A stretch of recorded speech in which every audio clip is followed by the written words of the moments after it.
I have this old tank right here. So I can mount my pump there and the motor and then wire up the motor to that, and my controller on there from the last compressor will run it.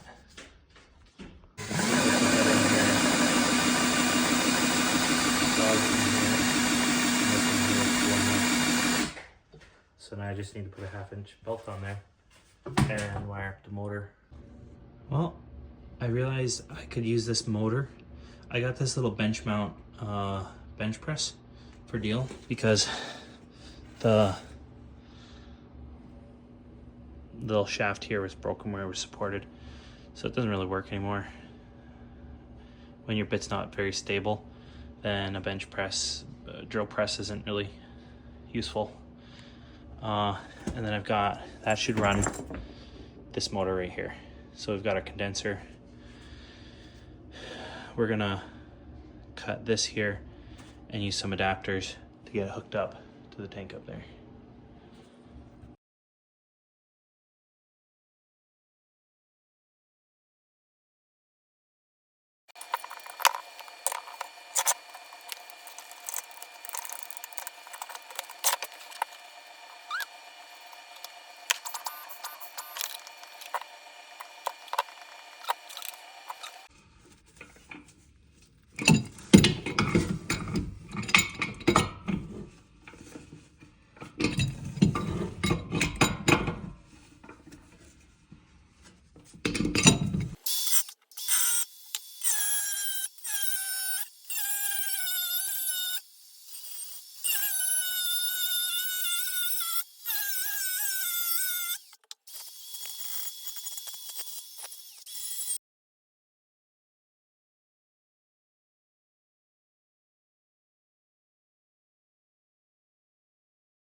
Well, we got the motor bolted down.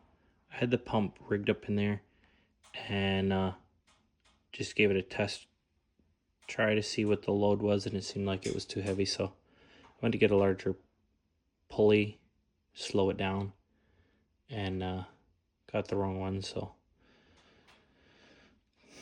this is how far we made it tonight. We got the condenser mounted up there, so we're gonna run the line, the upper line with the compression fitting down to that line right there. So I had to get a whole bunch of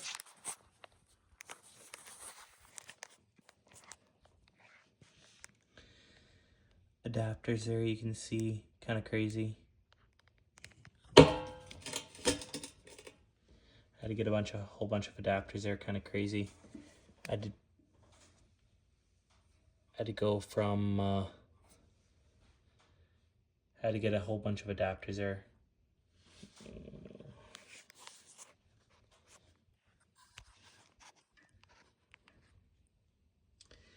Had to get a whole bunch of adapters.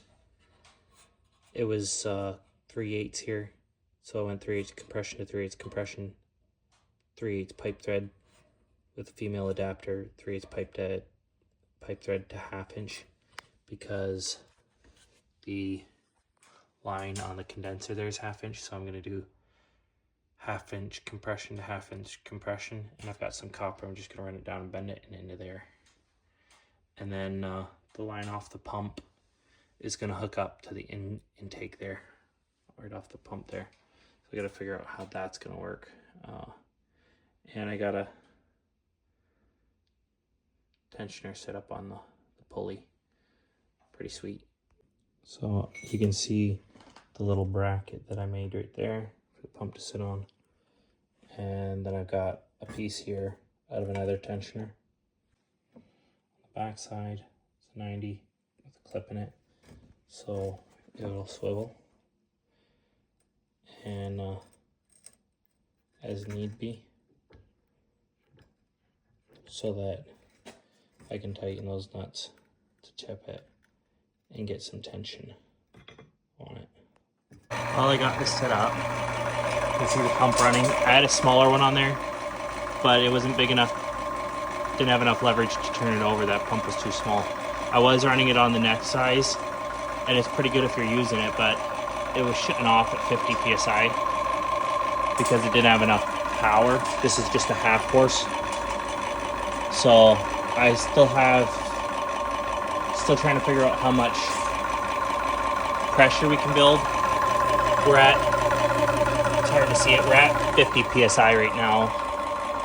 But I've got the old condenser set up here, so the air coming in here is quite warm, and the air coming out here is like cold air temperature. So it can keep the air in the tank a higher volume in there. Oh, it's shutting down. So it's right at like 51. Well, we got it up a little bit higher. You can see it's up around just over 75. This is the intake tube right here, and I was spraying some fluid film in there to keep the pump lubricated so it didn't get too hot, and that really helped. We got it from 50 to about 70, 77. Get a little bit bigger down here. We'll have to reroute these lines, but I think we'll get up to that at least 100 psi, maybe not 150. If we can get up to like 100 psi, I think I'd be happy with that. And then I'd just adjust the pressure switch in here, shut off at 100 and come on at like 80. That'd be decent for what I need. If I adapt the intake here for an oiler so the pump stays oiled, then that should help keep it cool and run longer and work better. Well, we've got a bunch more done. We got that splitter put in there, and we got the gauge cleaned up now so you can see it a little bit better. And then we've got our intake filter and our oiler filled up with oil going into the intake, and then that going up to our condenser. And we still have to hook that end of that line up down here to the intake, to the tank right there, where we have a air dryer that just runs into the tank. And then we have this new hose set up. Make it a little bit easier working at the bench. It'll hang up out of the way. Well, we got that pulley on there, and we got it running. You can see we've built a fair bit of pressure now.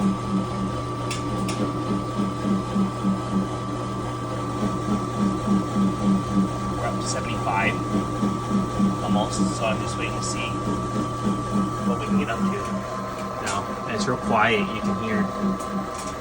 Not really noisy. Oh well, those compression fittings aren't as easy to install as I thought they were. This one's leaking really bad. Both those two there just got a short 3/8 so that I could get up to my 1/2 inch, because the line on that condenser is 1/2 inch too, which is also leaking.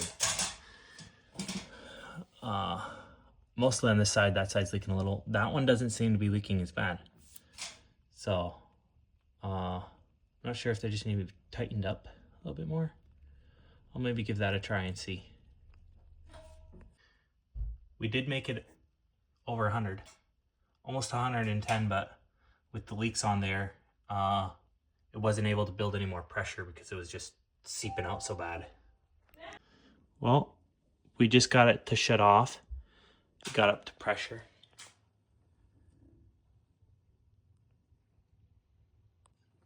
You can see there, and this pulley was on here.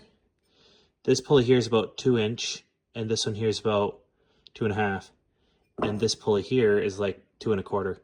So I was able to get one halfway in between these two sizes here, because this one was just too much. It was shutting off at 140 or 145, I forget, 145 I think.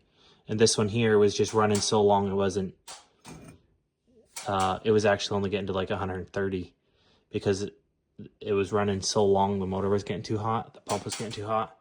But that pulley on the motor here is just the right size. Pump's kind of slow, but